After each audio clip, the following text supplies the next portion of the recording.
I've been wondering lately why I haven't had the drive to make videos. Is it burnout? Is it no sense of direction or inspiration? Or is it working a full-time job that I absolutely hate? You see, typically writing is easy for me. It just rolls off from my mind.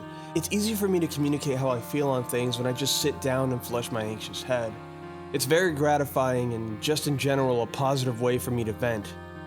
I don't really like what YouTube is becoming, but I still want to participate in it. Because the idea of sharing my perspective with an audience that also gets it is really cool, even though I'm just another guy on YouTube talking about how passionate I am about video games.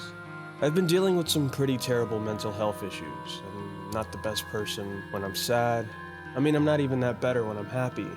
But it's been getting bad. Like my 2 days off that I usually get during the week are spent more or less just recovering and shutting down. It just makes it so hard to approach my hobbies. This year I was hoping to remedy that by being more active in my passions. I pursued more photography and decided to take my camera with me everywhere and capture things, and that felt good. I started playing games for the sake of fun instead of just playing it to write about it. Because when you start to look at video games as just topics of discussion, or what angle am I going to approach this video that no one else is right now, it really becomes dreadful trying your best to write down why you like them. Your scope changes and you're more inclined to be more broad with your opinion to kind of please others in a sense. So you don't go down as, hey, that's that one YouTuber who's always against the grain. I'm not subbing to him. I really wanted this year to be a more serious year for me as a creator, or whatever they call it now. I wanted to grow my channel. I still do, but I really want to do it my own way, not the way YouTube is forcing us to. But damn, is it hard when you're depressed. But I'm here now, and that's what matters, so today I'm gonna just talk about what I've been playing these past few months in 2020. They've really been helping me get by.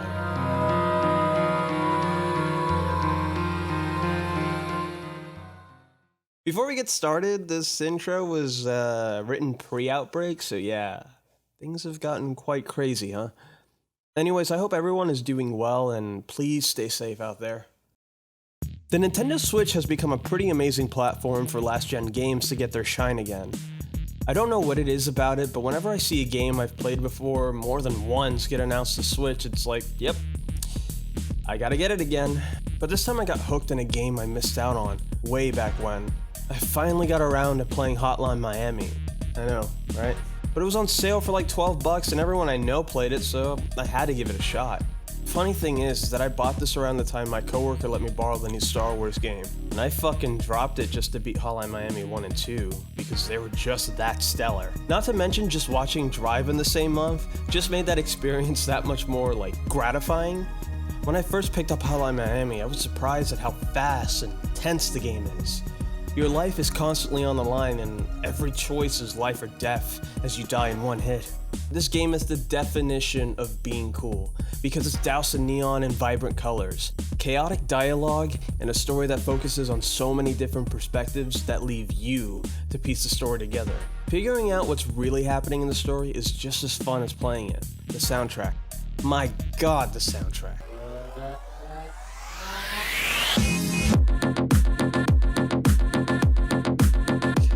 It's the pulse to the gameplay, as every song just gets that blood pumping. Like your mind is just everywhere. It's thinking a million miles ahead on how you're gonna clear a room of goons efficiently and effectively. If you haven't played Hotline Miami yet, please do, especially if you own a Switch. And speaking of other older games on Switch, you know damn well I downloaded Third Strike.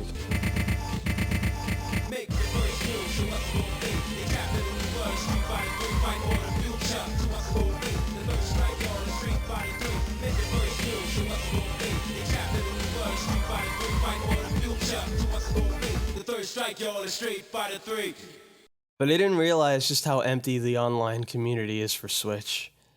But I was just a little tired of setting up my PS3 every time and just needed something to pass the time with. And this game is perfect in the break room of my job. If you've seen my PS3 video, then you probably already know how I feel about this game. You don't even need my opinion to let you know how good of a fighting game this is. It's timeless, it's awesome. The skill ceiling is high, but still fun casually. This really felt like Street Fighter was heading into a new era with a new generation of characters to take charge, and Kind of a neat story for a fighting game, and you can't tell me nothing is more satisfying than landing a parry. It just feels so good.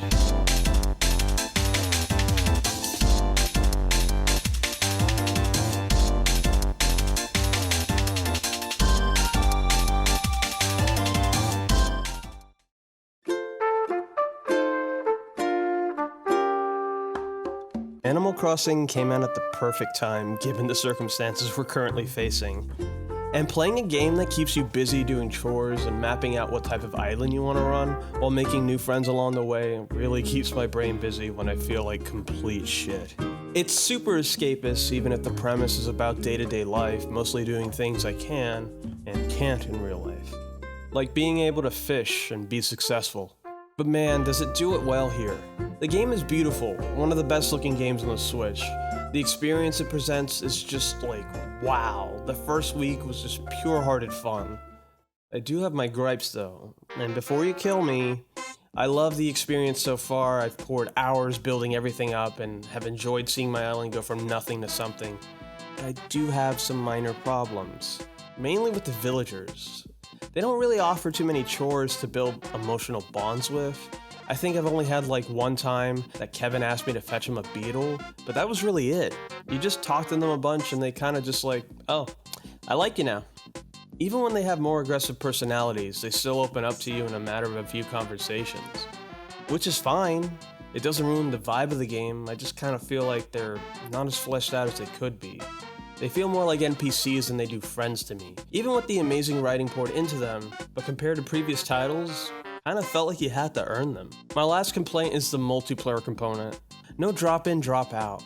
It's exhausting having to wait through a couple loading screens of the same thing every time a few people visit your island. Not to mention the restriction of making custom patterns when friends are around, kinda sucks. There's just too much restriction on the online multiplayer that inviting someone over makes me have to kinda halt my progress and also feel like I have to rush them out to get back to getting things done. Instead of just letting them come over whenever they want to hang and we can kind of just do our own things while keeping each other company. Again, I think the game is fantastic, I just wish it didn't have these Nintendo oversights that just seem to be a staple for the company.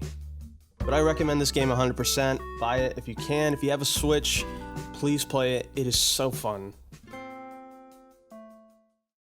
So G-Rank came out with Monster Hunter World's expansion Iceborne, one of the best things to come from last year. Just like when World released, I was playing this night and day with my friends, getting nostalgic from all the returning monsters. The Monster Hunter devs have this undwindling passion of just putting as much love and care as they possibly can on every addition they do to this game.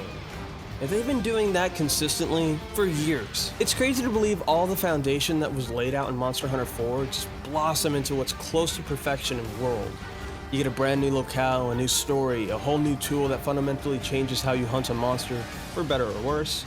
That tool is the claw shot, and with it, every monster has now been built around that new mechanic. With the claw shot, you can hook onto a monster's body and make your own weak point. You can change the direction it's facing and make it crash into a wall. It's neat. And it's really, really great, and it looks stylish as hell. Now, if only you could cancel the hook into a jump attack, oh man. Oh man, you'd have me in the palm of your hands.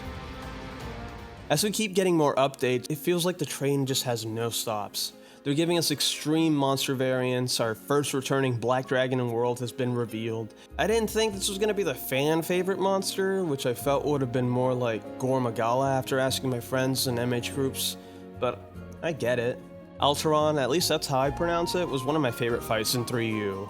He really pushed my patience. It felt almost impossible to break his horns, but when we finally slayed him, I can't say it wasn't satisfying. I can't wait to see what kind of bullshit he can do now. It's gonna be sad when content eventually ends for World, because I just can't imagine that game ending. I have definitely slowed down on how much I play it personally, but when I get in the mood of hunting and grinding, that game just scratches the itch in all the right areas. But however long I can stay on here is time well spent. Because this game is one of the best games ever, period. It's one of my favorite franchises and it holds a very close place in my heart due to the emotional attachment it holds.